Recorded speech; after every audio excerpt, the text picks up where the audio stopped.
Don't hang up that phone. We've found what you're looking for. Welcome to the Let's Talk Cabling Podcast with Chuck Bowser, RCDD. Well, seeing how we're pulling Category 6A, the most powerful twisted pair in the world, you got to ask yourself this one question. Did I pull 295 or 300 feet? Well, do you feel lucky? Do you, punk? What exactly does RCDD stand for? Registered Communications Distribution Designer. Just the expert you need to ensure your cable plant performs exactly as designed. The elite professional, knowledgeable, and experienced in leading-edge ICT design principles. Now, send the new guy to the truck for a bucket of dial tone and the cable stretchers, while you listen to an informative program on telecommunications. Thursday night, 5:59 p.m. because I couldn't wait. I couldn't wait that one more minute. I just had, you know what? I was talking to the TikTok peeps and I said, let's just go live now. So that's exactly what we're doing. We are going live. Tonight's show is the RCDD special. We're going to talk about the Registered Communications Distribution Designer credential from Bixby. What's it take to get it? Study tips. How much does it cost?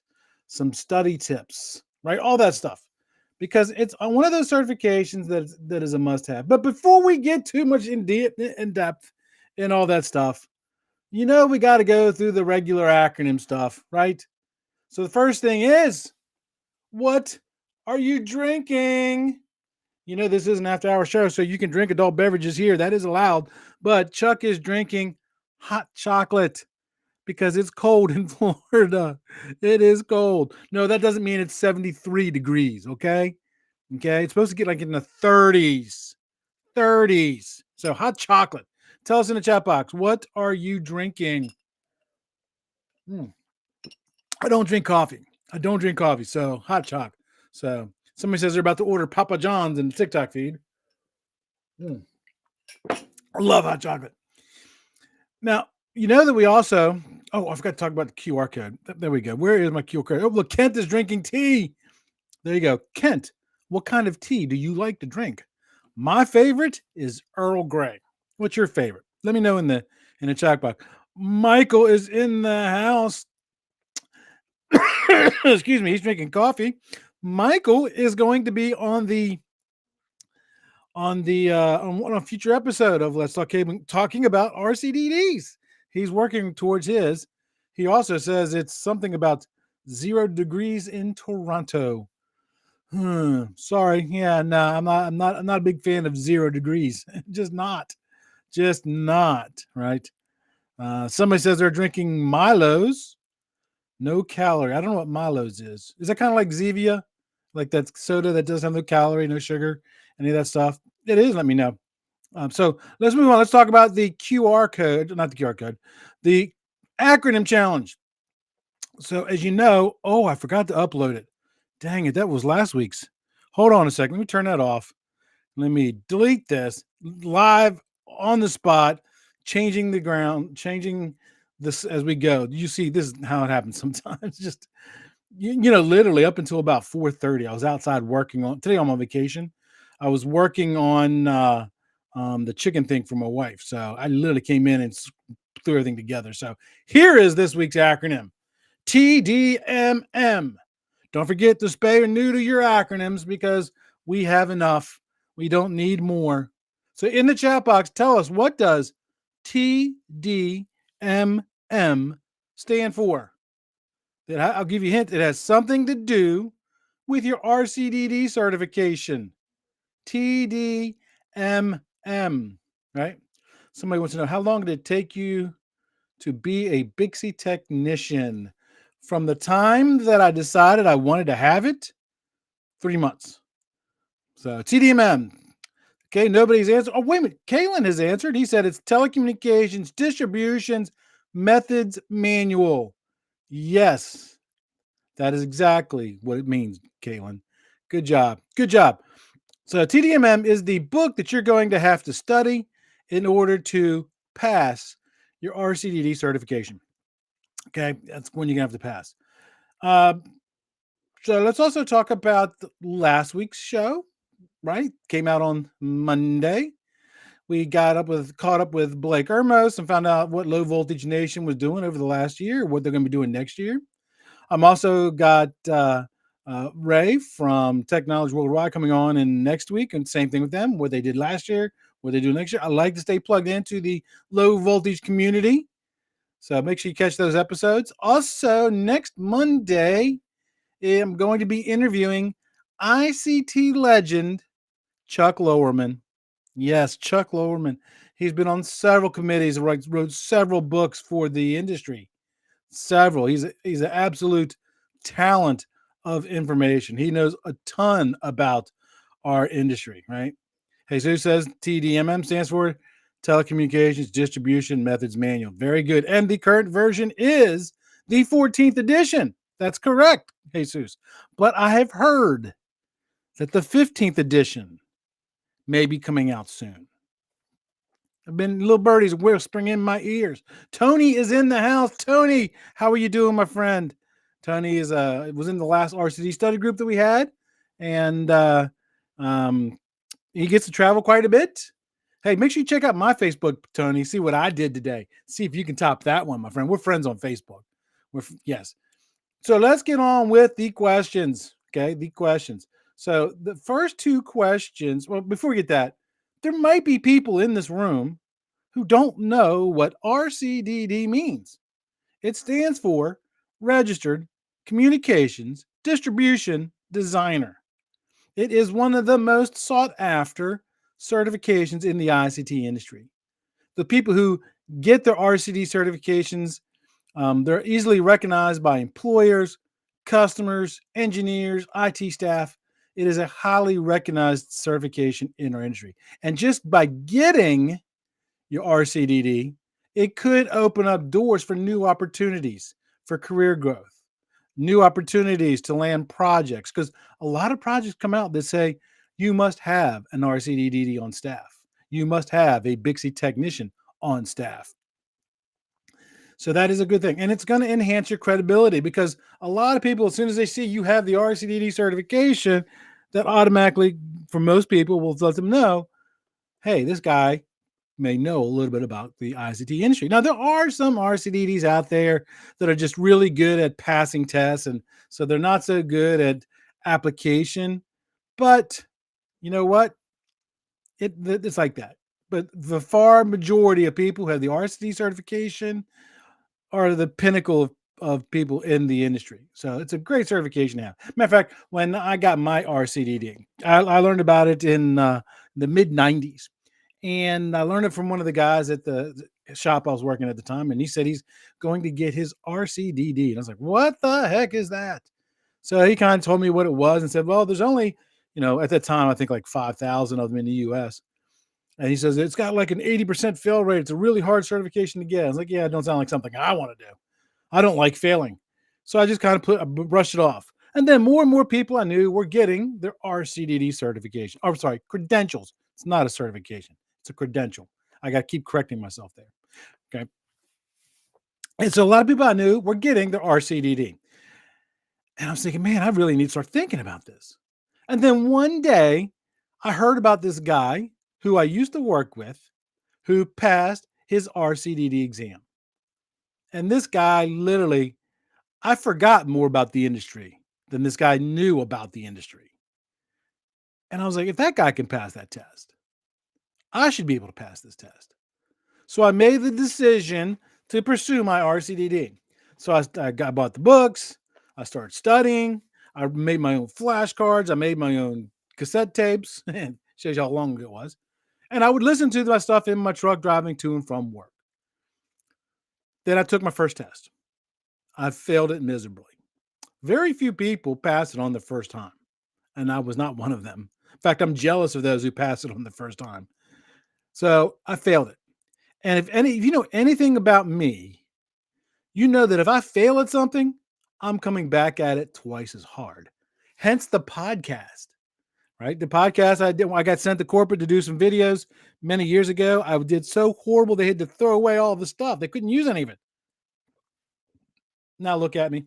Yeah. So I came back at twice as hard and I passed it the second time.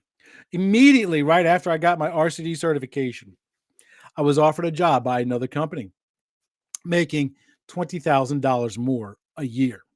Boom, right out of the gate. I mean, literally within 2 weeks of me getting my RCDD credential. And then I seriously considered going to that new company. But the problem was that company was a new company. They literally had only been around for like 4 or 5 years. The company I was working for at the time had been in existence for 70, 75 years. There's some track record there. I was raising a family of 5 kids. You know what? I need to make sure I have money for my kids. So I stuck with my company. And they did actually pay me more because I got my RCDD. So you can make a good bit of more money. And it has opened up doors for me. I mean, for as far as, participating on committees and stuff like that, getting to talk with people, getting to mentor people, it happens a lot. You will get, recognized when you get your certification. Jesus wants to know, quick question, Chuck, do you know where in the TDM and any other source do we find information on sizing inner duct for fiber in conduit? It should be in the pathways and space chapter, but I'm not 100% positive off the top of my head. I will see if I can't find that for you, and I'll shoot you. Or if we're not friends on LinkedIn already, because it shows me that you're communicating through for LinkedIn, I will send you a friend request through LinkedIn, and I will follow that back up with you. Right? Oh, Daryl Harrell sees it in the house. He said he failed it 3 times and in a fourth try 21 years ago. So see, and I know Daryl. Daryl's a very smart person. And it took him 4 times. 4 times. It's just not easy. Somebody here says, I passed the first try, studied 3 to 4 months. I took the virtual class and used the flashcards. I hate you. I hate you. Just saying, nobody should be able to pass it on the first time. Nobody, because that's a hard test. It's a hard test. So let's go through some of the questions that I've gotten over the last couple of weeks about RCDD credentialing. Okay. And I don't remember who sent, I lost my list on who sent these questions. Okay, so the first one was, why stop at age 46? Why does the RCDD become less beneficial to those who have reached that point in their career? Now, what they're talking about there was, in one of my previous episodes, I mentioned that, I think it says on my webpage, our study group is for 18 to 45 years. I think that's where he got that from. The RCDD does not become less valuable just because you turn 46. What happens is the decision process changes a little bit. People start weighing their return on their investment for the cost to get their RCDD. And we'll talk about what those costs are a little bit later on. What is the cost to get it? And when I say cost, I just don't mean money. I mean time away from your kids, studying, right? So the people, when they start getting in that late 40s, early 50s, mid 50s, they start to see that end of their career. And they're like, why should I go get this certification now? I've done fine in this industry for 30 years without it. So you will see some people just not pursue it just because they're in that portion. They're in what they call the fall portion of their career. There are other people who may still pursue that RCD certification just because it's just been a goal of theirs, but it doesn't become less valuable just because age 46. The next question was, Chuck, if the organization for which you work does not seem to value the RCDD or reward obtaining getting the RCDD, can you explain some of the ways the RCDD could lead me to make more money for a person in this situation? So when you start talking about this, I happen to know this person. I can't use his name because I didn't get his permission to use his name in this live stream. He works for an organization that it teaches people. And so he doesn't work for an ICT company. He doesn't work for an ICT manufacturer or an engineering firm. He works for an end user. And so that end user just simply doesn't seem like it values that RC certification. Now, when it comes to RC certification, if the organization doesn't value it, you need to think, is it still worth pursuing? Again, because it's going to be expensive, both cost and time. Some people will value that RCD certification, as I said earlier. Other people will just say, I don't see the value in that. But there is, people say they don't see the value in an RCDD, have never thought about it, or they have some kind of ill feeling. So I'm telling you right now, getting your RCDD is going to help you tremendously within your career. Now, it's not going to be like it's overnight like it was for me. It may take 6 months, it may take a year. But, here's a beautiful thing. So just kind of answer this question a little bit. What are some of the ways that can lead me to making more money for a person in that situation?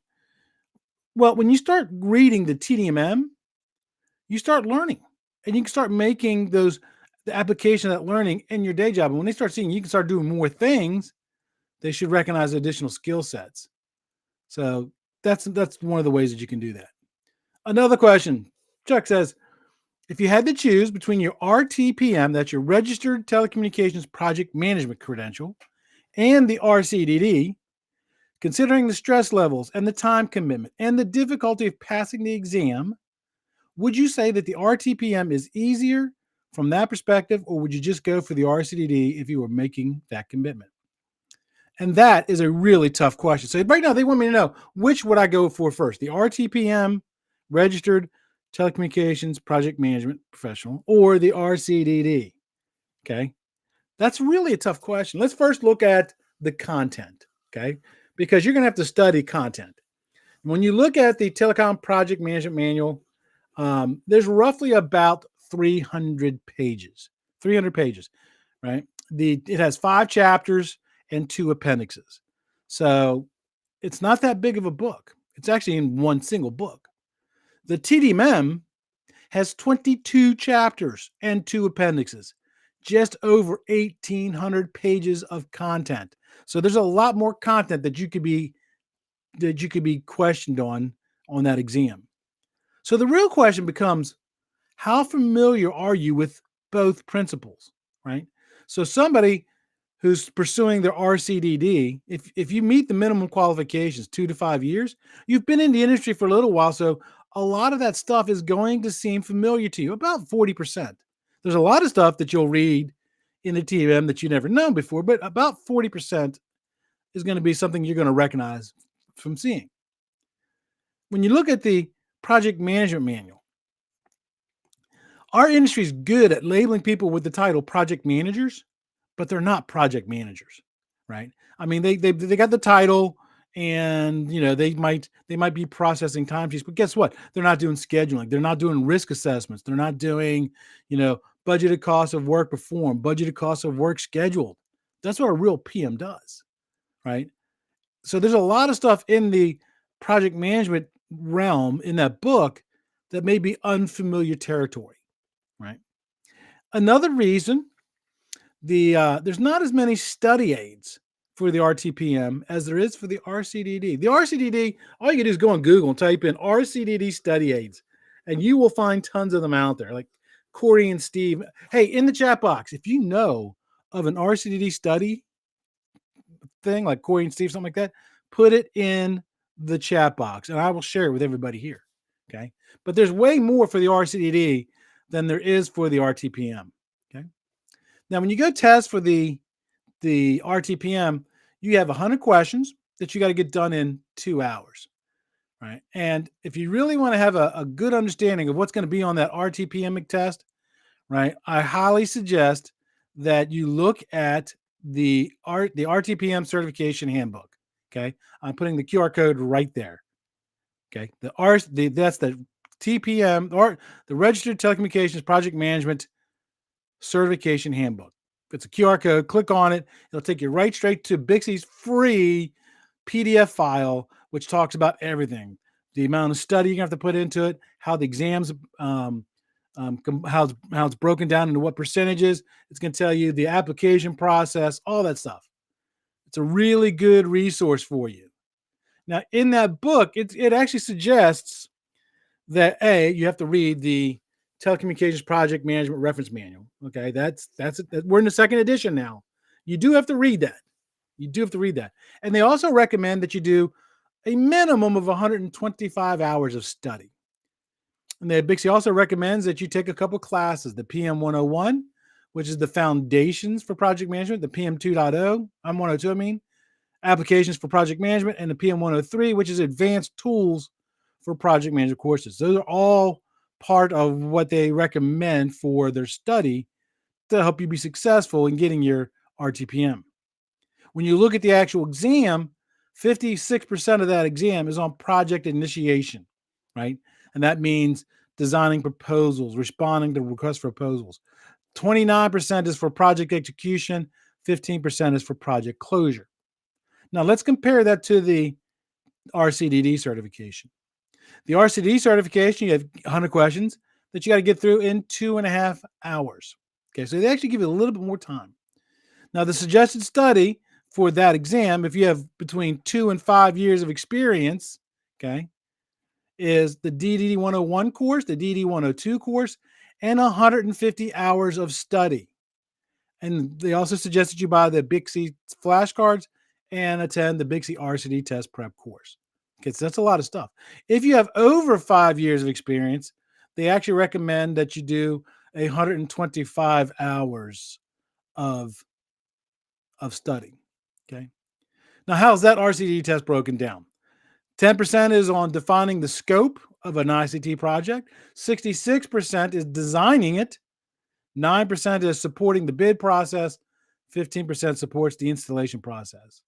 Now, with that all being said, going back to the original question, which would I get, the project management certification or the RCDD certification? As far as difficulty of the exam, I can't really answer that because I've never taken the project management exam. Okay. I've been a project manager for 15 years before I went on to becoming an estimator, but I never got credentialed as that. And I did get credentialed as the RCDD 22, 23, 24 years ago, 1999. Yeah. So the exam has changed just a tad bit since then. So I have no experience to compare and contrast the RCDD versus the RTPM. Okay. But with that being said, when I look at the value of both credentials, the RCDD and the project management, you're going to have to study for both. And then since they're both saying, 125, 150 hours of study for both of those, why not go for the RCDD first? The RCDD will have a bigger impact to your career first than the RTPM will, right? There's way more projects that get put out by customers that say you must have an RCDD on staff. I don't think I've ever seen one bid from a customer that says you have to have an RTPM on staff. So that right there is worth money. It's also worth that investment. So I would go the RCDD first, and then I would go after the project management certification or credential. Again, see, I used the wrong word again. It's not a certification. It's a credential. They're different. They're way different, right? The next question says, Chuck, how much does it cost to get my RCDD, and should my company pay for it? Okay, so if your company is in the ICT industry, they're a manufacturer, they're an engineering design firm, they're a contractor actually doing the work. My personal feeling is absolutely they should pay for it. Now, they may make you sign a training agreement so you don't get your RCDD and leave right away. Okay, there's a trade-off there, but absolutely they should pay for it.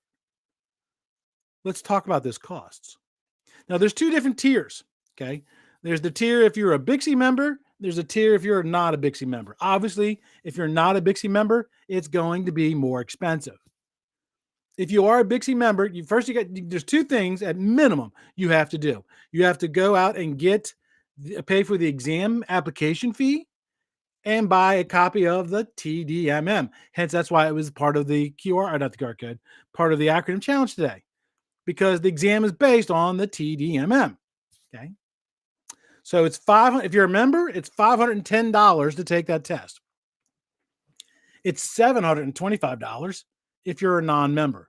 So again, that's over that's $215 more just because you're not a Bixby member. Then you have to buy the book. Okay, the book. The TMM for a Bixie member is $385. For a non-member, it's $375. So let's total those all up. Let's total those both together, both for the member and for the non-member. Okay. So if you're a member, the exam and the TDM is going to be $895. If you're a non-member, the exam application fee and the TDM, which are going to be more expensive because you're not a member, is $1,100. $1,100. Now, just out of curiosity, I actually got on the Bixie website and I looked at how much is an individual membership, just out of curiosity. And for an individual member for 1 year, it's $199. They actually do give you a little bit of a break if you do 2-year, 3-year registrations, but it's for 1 year, it's $199.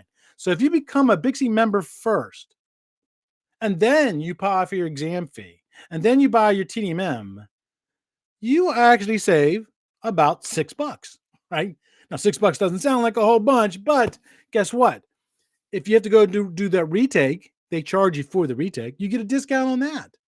And if you buy any other books, you decide to go for the RTPM afterwards, you get a discount on that book, right? By the way, the cost for retaking the exam is $230 for a member and $325 for a non-member. So again, it's a lot of money. It's also a lot of time. As I mentioned, a lot of people have problems. A lot of people have problems when it comes to studying for the RCD exam because you have to be disciplined. You absolutely have to be. And I get asked all the time, Chuck, what's some good tips to help me get my RCD program, get my RCD credential? Now, everybody's journey is a little bit different. So let me do this before I get too much further along. Put in the chat box, what steps did you take or what steps are you taking to get your RCD certification? Okay. So put that in there. And I'm going to tell you the system that worked for me. Okay. That doesn't mean it's going to work for you, but it worked for me. And this is the recommendation that I give everybody who asks me, Chuck, give me some study tips. So my first, basically there's 3 steps, right? The first step is after you've already made the decision to go get your RCDD, okay? Go right away and pay for the exam fee, okay? Now you got skin in the game. Because if you decide now to stop, it's going to cost you $500, right? Now you've got skin in the game. And the reason I say that, I don't know if Bixie did this on purpose, but as a person, I've run 5 study groups already, 5 different study groups, RCDD study groups. And they always start off with about 20, 25, 30 people. And by the time we get done with the study group, we're usually down to about 10. Okay. Because what happens is people get this vision that I'm going to get that RCDD credential. And then they read that very first chapter, Principles of Transmission. That weeds out people right away. Principles of transmission. Oh, you talk about true value, true power, and apparent power, and Ohm's law. It will rattle you. It rattles me when I run the study group sometimes. So yeah, pay for an exam, pay for it in advance. That way, now you got skin in the game. If you don't go take that exam, your significant other is probably going to yell at you for spending $500 that you didn't do it. So now you got that on you too, right? So now that you've paid for that exam, I recommend that you pick a date that you want to take that test and give yourself plenty of time because life happens. A lot of people, they get over enthusiastic and they'll say, I'm going to take this test in 2 months. Why not do it in 3? Because you know what happens? You'll get put on that project where you're working overtime. Or you're doing that cutover, like the beard of knowledge, because you got a server going down and you have to fix them. Now you're all tied up doing that. Or the 2 study groups ago, in the middle of the study group, one of the attendees, his wife had a baby. Yes. Do you have any idea how much time, effort, energy, lack of sleep happens when you have a baby? Oh my gosh. Now, to that guy's credit, he stuck in the program to the very end. And I tell you what, man, I mucho respect. But life happens. So give yourself a little bit of extra time. So whatever time you pick, add a month to that because life happens, right? Now that you've picked that date, it's a simple math calculation. It really is. So let's say, for example, you decided, okay, I want to take the test in 6 months. Well, 6 months is 26 weeks, right? If I divide 1,813 pages by 26 weeks, that's 6970 pages a week. That's 10 pages a day. Who doesn't have time to read 10 pages, right? So now, see, there's an old project management saying, how do you eat an elephant? By eating small little bites. The small little bites add up, and eventually you've eaten an entire elephant. So it's the same thing with that book, the TMM. It's 2 manuals that thick. I don't think they could put another page in those 2 books because they would fall apart. Right? That's how big it is. One bite at a time. So now you got your plan, create a spreadsheet, write it on your calendar in your book, and then that way just check it off. You do it, and you keep hammering away, and eventually the checks will get bigger and bigger and bigger. And eventually you look at that and you go, I see light at the end of the tunnel. Okay. A lot of people, they get into the reading of TDMM 25, 30, 40% of the way, and they start getting discouraged because there's so many pages, there's so much information, so many numbers, so many acronyms. I get it. Been there, done that. I got the t-shirt. Okay. Got the t-shirt. Right. Yeah, beep beep means the end of very good. Andy Oltega says that beep means at the end of the stream. Yeah, my watch is set for 6:30, but that's not why it's set for 6:30. But I do have a couple more, no, at least one more question to go through. So we're gonna run a little late tonight. Okay.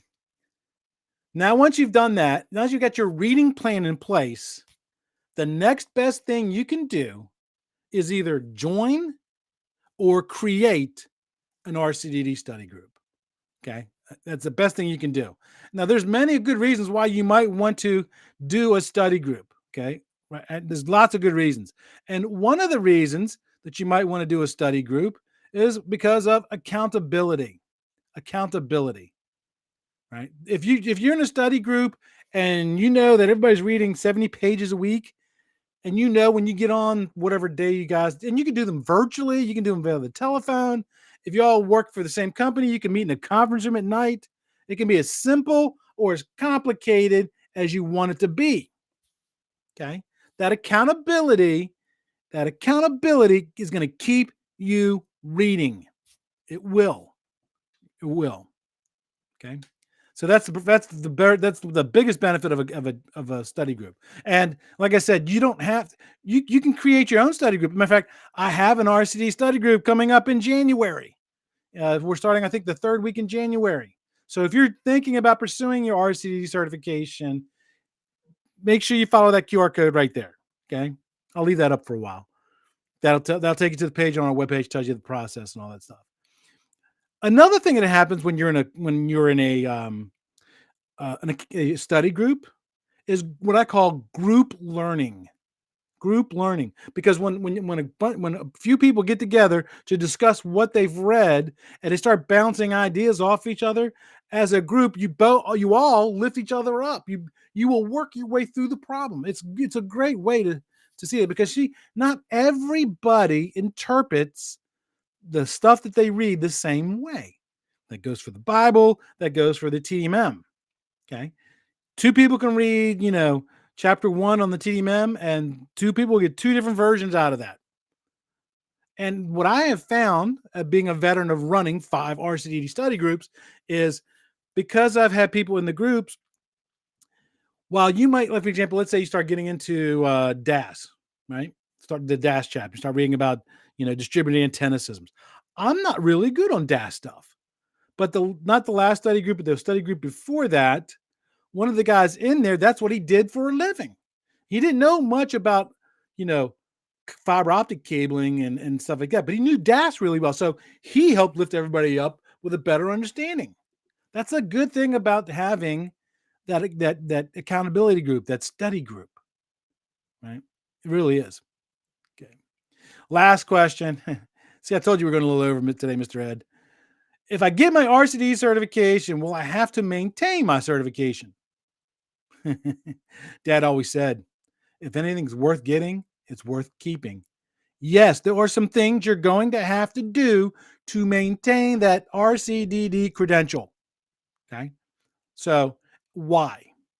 Because our industry literally changes at the speed of light. Okay. And let me give you an example. It wasn't that long ago we were installing Cat 5 cable, not Cat 5e, Cat 5. Okay. We're already installing Cat 8, right? The stuff just changes all the time. Codes change, standards change, best practices change. Manufacturers come out with new products, single pair Ethernet. There's a good one right there for you. We went from, from Ethernet taking 2 pair to work, 10 megabit, right, to 4 pair Ethernet. Back now we're down to single pair Ethernet, right? Can I say happy birthday to my brother Nickor? Happy birthday, Nickor. Nickor. So our industry is changing all the time. That's why you have to maintain that certification by getting what's called CECs, continuing education credits. Okay. Now, as a Bixby RCDD, you need a minimum of 45 CECs every 3 years. Again, that sounds like a lot, but if you break it down, that's not, right? That's not. And you also have to attend one Bixby conference in that 3-year registration. So those CECs, there are paid courses that you can take. I've got a fire stopping course that you can take to get a CEC. Yes, you have to pay for that course because that helps pay for the podcast. But there's also a lot of free CECs out there as well, right? Look at a lot of the manufacturers. One of the people in my expert council, Todd Morris, he runs BS with Todd. They have a free 2-hour webinar on administration, labeling things. Go look at Bright Talk. I just watched a great 1-hour video, and who was on it? It was Fluke and Light Brigade, Sean from Light Brigade, talking about fiber and where it's going and talking about VFLs. It's a great webinar. Cable Installation and Maintenance Magazine. They do 1 or 2 webcasts a month. Get on them, watch them, get your CECs. Okay, so if you're investing in it, and it's fine. I joke with my wife on many occasions that look, if I happen to crash, I ride a motorcycle. If I happen to crash my bike and I get put in a hospital, keep paying my RCDD dues until you put me in the ground, because I don't want to have to take that test over again. I don't want to have to take that test over again, right? So let's go back and look at some of the comments before we cut off the thing here. So let me see. This was the next comment that I missed. I passed the first try. Study. I already did that one. Let's go to the next one. This one here says, by the way, I passed the RCD the first time, but studied really bad, really hard, and it took 3 days off for study for it. Another one of those first timers. You make me look bad. You know that? No, I'm just teasing. I'm just yanking your chain. Just yanking your chain, right? And look who's in the house. Jane's in the house. Nice, Jane. I still need to get you on the podcast. We're going to do it. Get you on the podcast because people need to know about you. You're an industry icon, lady. Anyways, what's it cost every time a person writes or rewrites?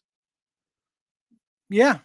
That's one of those soft costs that you hear about all the time that people can't really calculate. Tony says, 67 and still moving forward, personal growth and striving to be the best I can be. Age is not an excuse. Excellent. I agree with you 100%.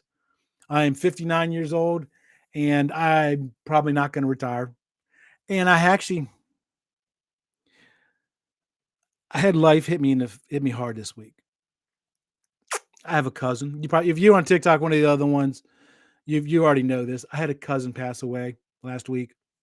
Well, on Monday, actually. On Monday. He was 9 months younger than me. 9 months younger than me. and he died suddenly. No, he wouldn't. No, he wasn't ill for a long. I mean, he went unconscious, and they put him on respiration and died. And we're the same age, so I'm starting to think, man, life is frail. Life is frail. And I got to thinking, because he was an 11-year veteran of the Air Force, and he was a technical consultant for Boeing. How much information left this world when he died? Let that sink in.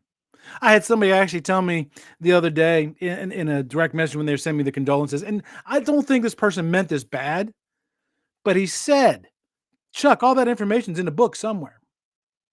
And true, it is. But let me ask you something.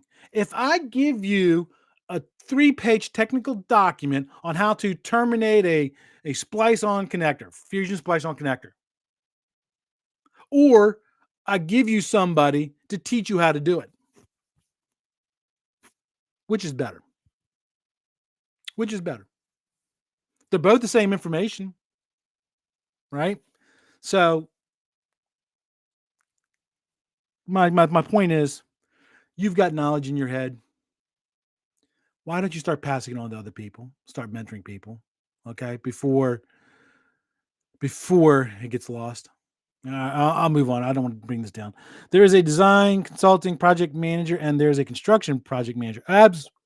Absolutely, absolutely, absolutely. You're right. Information does not disappear, but how it can be conveyed to somebody new is the key there, right? Absolutely. Look at this. Philip is in the house. Philip is his own ICT business in Tulsa. I think it's Oklahoma, right? Let me know, Philip, if I'm right or not. Somebody says Quizlet, and the dump base, a new one. I found one. Hard application scenarios based on questions on the TMM for references and answers. I actually have practice RCDD questions, and I've been tinkering with the idea of putting them out there for people to take them. Okay. If you're interested in that, send me an email. Chuck at letstalkcabling.com. And there's a pretty good chance that I might release those test questions. Now, those test questions are not the same test questions that you're going to find on the exams.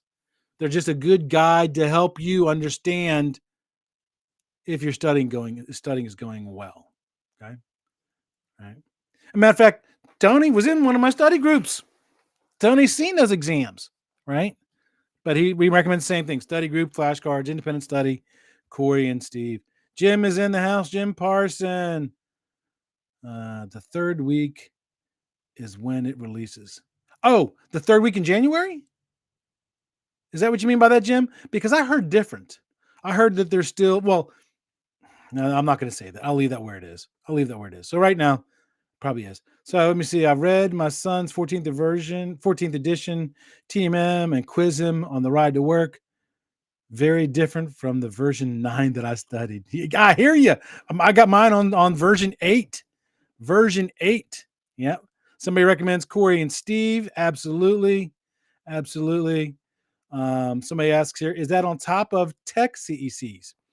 So that's actually a great question, because a lot of the same CECs for tech also cross apply to the RCDD. So the majority of the time, if you take a class that the CECs you get usually applies to both. Okay. All righty. So let me see here. I told my wife to pay for one more renewal after I pass away. Same here, my friend. Same here. Right. So let me see what this comment here says.